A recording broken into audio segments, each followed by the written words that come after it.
Hi అండి, నమస్తే. నేను Jhansi. Welcome to our channel Jhansi cooking gardening vlogs. ఎలా ఉన్నారండి? అందరూ బాగున్నారా? నేనైతే చాలా బాగున్నాను. మీరు కూడా చాలా చాలా బాగుండాలని మనస్ఫూర్తిగా కోరుకుంటున్నాను. ఈరోజు అందరికీ ఉపయోగపడే అద్భుతమైన అమేజింగ్ కిచెన్ టిప్స్ అయితే మీ ముందుకు తీసుకొచ్చేసానండి. వీడియోని ఎక్కడ కూడా స్కిప్ చేయకుండా చివరి వరకు చూసి వీడియో నచ్చితే చిన్న లైక్ చేయండి ఫ్రెండ్స్. ఫస్ట్ టైం మన ఛానల్ ఎవరైనా చూస్తుంటే ప్లీజ్ అండి ప్రీవియస్ వీడియో చూసి మీకు నచ్చితే ఛానల్ని సబ్స్క్రైబ్ చేసుకోండి. ఇంకా లేట్ చేయకుండా వీడియోకి అయితే వెళ్ళిపోదాం. ఫస్ట్ టిప్ని తెలుసుకుందాం. అనుకోకుండా ఫ్లోర్ మీద కానీ టైల్స్ మీద కానీ ఒక్కోసారి ఆయిల్ మార్కులు పడుతూ ఉంటాయి కదండి. మనం వెంటనే క్లాత్ పెట్టి క్లీన్ చేయాల్సి వస్తూ ఉంటాము.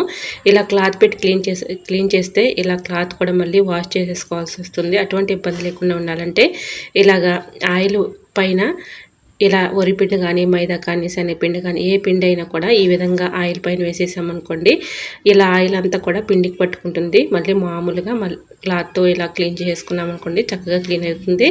ఈ విధంగా మనం చేత్తో ఇలా క్లీన్ చేసే పని లేకుండా పిండి పైన అలానే ఆయిల్ పైన పిండి వేసేసి ఈ విధంగా క్లీన్ చేసుకోవచ్చు. సో యూజ్ అవుతుంది అనుకుంటే ట్రై చేయండి. ఇంకా నెక్స్ట్ టిప్ని తెలుసుకుందాం. డీప్ ఫ్రిడ్జ్లో ఇలాగో ఉప్పు పెట్టి చూడండి, చూస్తే ఖచ్చితంగా ఆశ్చర్యపోతారు. ఏదైనా ఒక బౌల్ తీసుకొని దానిలో రాళ్ళు ఉప్పు ఒక గుప్పుడు వేసుకోవాలండి. ఇందులో కొన్ని వాటర్ పోసి ఈ విధంగా డీప్ ఫ్రిడ్జ్లో పెట్టుకున్నాం అనుకోండి, డీప్ ఫ్రిడ్జ్లో ఎక్కువగా ఐస్ గడ్డ కడుతూ ఉంటుంది కదండి, ఐస్ త్వరగా గడ్డ కట్టకుండా ఉంటుంది. ట్రై చేయండి. కరెంట్ బిల్ కూడా సేవ్ చేసుకోవచ్చు. ఇంకా థర్డ్ టిప్ని తెలుసుకుందాం. బాటిల్ మూతలు ఉంటాయి కదండి, క్యాప్స్, అవి పడేయకుండా చక్కగా యూజ్ చేసుకోవచ్చు. బాటిల్ క్యాప్స్ని ఈ విధంగా డీప్ ఫ్రిడ్జ్లో పెట్టేసుకొని ఏదైనా ఒక బాక్స్లో, మనం స్టీల్ బాక్సుల్లో కానీ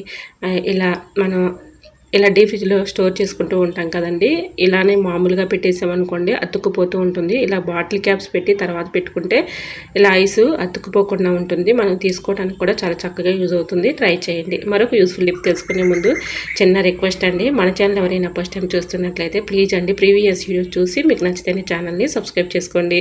ఇంకా నెక్స్ట్ టిప్ని తెలుసుకుందాం. మునక్కాయలు పాడవకుండా ఎక్కువ రోజులు స్టోర్ ఉండాలంటే ఇలా ట్రై చేయండి. మనం ఎక్కువగా కవర్స్లో పెట్టేసి స్టోర్ చేసుకుంటూ ఉంటాము. కవర్స్లో ఇలాగ వాటర్ బబుల్స్ ఏర్పడి త్వరగా తేమ తగిలి కుళ్ళిపోతూ ఉంటాయి. అటువంటి ఇబ్బంది లేకుండా ఉండాలంటే ఇలా ఈ చిన్న టిప్ని ట్రై చేయండి. చాలా బాగా వర్క్ అవుతుంది.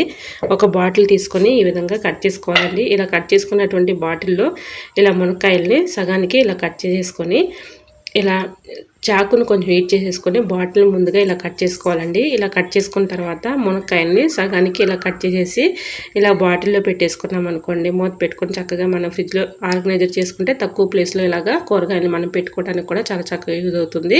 ఎక్కువ ప్లేస్ లేకుండా ఉంటుంది. సో తప్పకుండా ట్రై చేయండి. ఈ విధంగా కట్ చేసుకున్నటువంటి బాటిల్లో మునక్కాయలు పెట్టేసి చక్కగా ఫ్రిడ్జ్లో స్టోర్ చేసుకున్నాం అనుకోండి, ఎన్ని రోజులు ఉన్నా కూడా పాడవకుండా ఉంటాయి. ట్రై చేయండి. యూస్ఫుల్ టిప్ని తెలుసుకుందాం. ఈ టిప్ని తెలుసుకునే ముందు చిన్న రిక్వెస్ట్ అండి, మన ఛానల్ ఎవరైనా ఫస్ట్ టైం చూస్తున్నట్లయితే ప్లీజ్ అండి ప్రీవియస్ వీడియో చూసి మీకు నచ్చితే ఛానల్ని సబ్స్క్రైబ్ చేసుకోండి.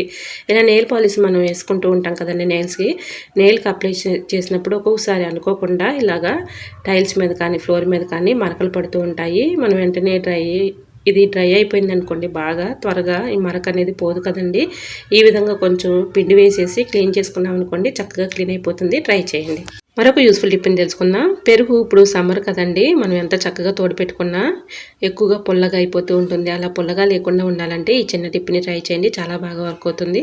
మనం ఒక నైట్ ఫ్రిడ్జ్లో పెట్టుకోకపోయినా సరే చాలా టేస్టీగా ఉంటుందండి. ఒక కొబ్బరి ముక్కని ఈ విధంగా పెరుగులో పెట్టేసామనుకోండి, పుల్లగా లేకుండా టేస్టీగా ఉంటుంది. ట్రై చేయండి. చాలా బాగా వర్క్ అవుతుంది.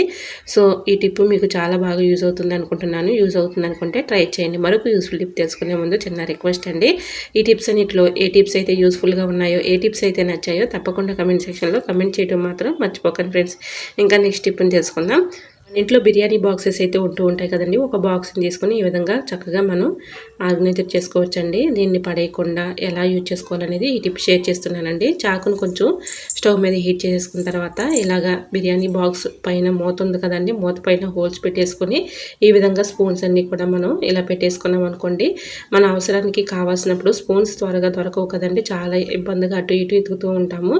ఇలా ఒక చోటు ఉంటాయి కాబట్టి చక్కగా మనం తీసుకొని యూజ్ చేసుకోవచ్చు. ఇలాగా ఈ డబ్బాని తీసుకొని ఈ విధంగా అక్కడక్కడ హోల్స్ పెట్టేసుకున్నాం అనుకోండి, చక్కగా హోల్స్ పడతాయి కాబట్టి ఈ విధంగా ఈ హోల్స్లో స్పూన్స్ అన్నీ కూడా ఈ విధంగా పెట్టేసుకున్నాం అనుకోండి, చక్కగా అవసరానికి తీసుకొని యూజ్ చేసుకోవచ్చు. మనకి ఒక బాక్స్ లాగా ఉంది కాబట్టి అటు ఇటు మనం పెట్టుకోవడానికి కూడా చాలా చక్కగా యూజ్ అవుతుందండి. ఇలా స్పూన్స్ కూడా ఒక చోట ఉంటాయి కాబట్టి తీసుకొని చక్కగా యూజ్ చేసుకోవచ్చు. సో మరి మీకు ఈ టిప్ ఎలా అనిపించిందో కమెంట్ సెక్షన్లో కమెంట్ చేయండి ఫ్రెండ్స్. మరొక యూస్ఫుల్ టిప్ని తెలుసుకుందాం. ఇలాంటి చపాతీ కర్ర మనం చపాతీలు చేసుకునేటప్పుడు ఎలా పడితే అలా క్లీన్ చేస్తూ ఉంటాం కదండి. సోప్స్ అలానే విమ్ లిక్విడ్ లాని అలాంటి లిక్విడ్లు అవసరం లేదండి. చాలా ఈజీగా సింపుల్గా ఇలా క్లీన్ చేసుకోవచ్చు. ఇలాగా చపాతీ కర్ర పైన కొంచెం సాల్ట్ వేసేసి స్క్రబ్బర్ పైన ఇలా క్లీన్ చేసేసి బాగా రఫ్ చేసి రుద్దామనుకోండి, దీనిపైన ఉన్నటువంటి మొత్తం కూడా పిండి అతుక్కుపోతూ ఉంటుంది కదండి. అతుక్కుపోయినటువంటి పిండి అంతా కూడా చక్కగా క్లీన్ అయిపోతుందండి.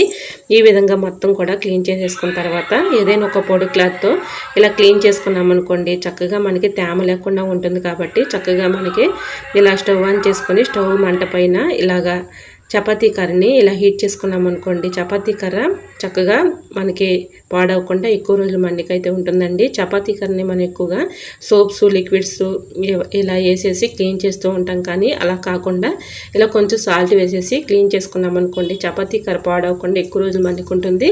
అలానే మనం చపాతీ కానీ పూరీ కానీ చేసుకోవాలి అనుకున్నప్పుడు చక్కగా క్లీన్ అయిపోతుంది, శుభ్రంగా ఉంటుంది. కాబట్టి మళ్ళీ మనం క్లీన్ చేసుకోవడానికి చాలా చక్కగా యూజ్ అవుతుందండి. సో మరి మీరు కూడా ఈ టిప్ ట్రై చేయండి, చాలా బాగా వర్క్ అవుతుంది. మరి మీకు ఈ టిప్స్ నచ్చాయి అనుకుంటున్నా. నచ్చితే మాత్రం ప్లీజ్ అండి వీడియో లైక్ చేసి మీ ఫ్రెండ్స్ అండ్ రిలేటివ్స్ షేర్ చేయండి. ఫస్ట్ టైం మన ఛానల్ ఎవరైనా చూస్తుంటే ప్లీజ్ అండి ప్రీవియస్ వీడియో చూసి మీకు నచ్చితేనే ఛానల్ని సబ్స్క్రైబ్ చేసుకోండి. ఓకేనండి, మరికొన్ని టిప్స్తో మళ్ళీ మీ ముందుకు వచ్చేస్తున్నాను. అంతవరకు బాయ్. అందరూ బాగుండాలి, అందరూనే ఉండాలని ఆశిస్తూ నేను మీ Jhansi. Thanks for watching. Bye bye.